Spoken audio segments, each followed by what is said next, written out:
Let's get more now on the situation in Somalia, where the US has launched airstrikes targeting al-Qaeda suspects. Here with me in the studio, Sky's Foreign Affairs Editor Tim Marshall. Tim, clearly these airstrikes have the support of Somalia's interim government. The President has said this morning that these airstrikes were the right thing to do in the global war on terrorism. So tell us what we know about the airstrikes. It's in the government's interest to have al-Qaeda and the other Islamic fighters killed, to be perfectly honest with you. You've got to go all the way back to 1998. The embassy bombings, US embassies were bombed in Tanzania and Kenya. Hundreds of Africans died, substantial US casualties. FBI and CIA teams flew in immediately and they identified an al-Qaeda cell as being the alleged responsible for both bombings. And they identified a man who was then about 26, Faisal Mohammed, as being the leader of al-Qaeda in East Africa. And ever since that, over the last 8 years, 9 years now nearly, they've been tracking this one guy. They think he was in Somalia recently when the Ethiopian government on December the 24th invaded to push this Islamic group out and to reinstate the government of Somalia. The Islamic fighters, and it's thought these al-Qaeda groups, went down, were pushed further and further south, and we've got a map of where we think they ended up. And they ended up in an island called bombardeo, tiny little island, right on the very end of Somalia. It took about 14 days to push them right down to that furthest one, bombardeo. And allegedly, American intelligence said, we think Faisal Mohammed is there, on that island, along with dozens, possibly hundreds of Islamic fighters that fled.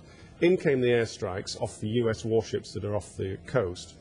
Up to 14 airstrikes, it's thought, including an AC-130 gunship. This is a massive transport plane where just about every single window has been kitted out instead with a machine gun. It fires, sort of 1,000 rounds a second or something, crazy like that. And that's what it's thought's done most of the damage. It's thought dozens of Islamists were killed. However, on the ground, some civilians are saying 4 civilians and a 4-year-old boy are among the casualties. We expect we'll get sort of more nailed down information on what exactly happened by this afternoon. But the Americans believe they've had quite a substantial success. They may have got Faisal Mohammed. They think they've got dozens of Islamic fighters. So is that potentially the end of it? Because we hear that an aircraft carrier is on its way to the region, 3 warships, as you say, already there. Is this an ongoing battle that could last months? After 2002, when the al-Qaeda fighters were pushed out of Afghanistan, they scattered. A lot of them came out into Pakistan and went down towards the coasts. The Americans moved warships around to the coasts and tried to cut off places like Yemen, but they failed. They didn't move quite fast enough, and a lot of people got out of that net. They've learnt a lesson. They've moved early. They've got 3 warships plus an aircraft carrier off the coast. They're patrolling. They've got the intelligence moving in. The Ethiopian army will help them, because the Ethiopian army doesn't want an Islamic government in neighbouring Somalia, because Ethiopia has a substantial minority which is Muslim, and they don't want that being carved off into part of Somalia. The current government of Somalia will help them, and they've got their own assets on the ground, so it is an ongoing operation. They haven't finished yet. Is it a stable situation, though, in Somalia? They do have this new government with the backing of these Ethiopian troops, but do the people have trust in that government, and is it a stable situation? It's not a stable government. It's the 13th government in about a decade. It hasn't been stable for 16 to 17 years. It's not going to be stable.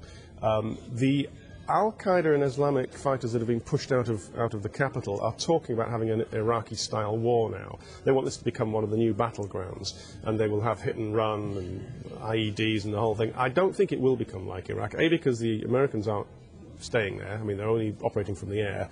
The Ethiopian government can't wait to get out. The African Union is thinking about putting an armed force in to try and stabilise it. But no, it hasn't been stable, it's not stable, and it will not be stable.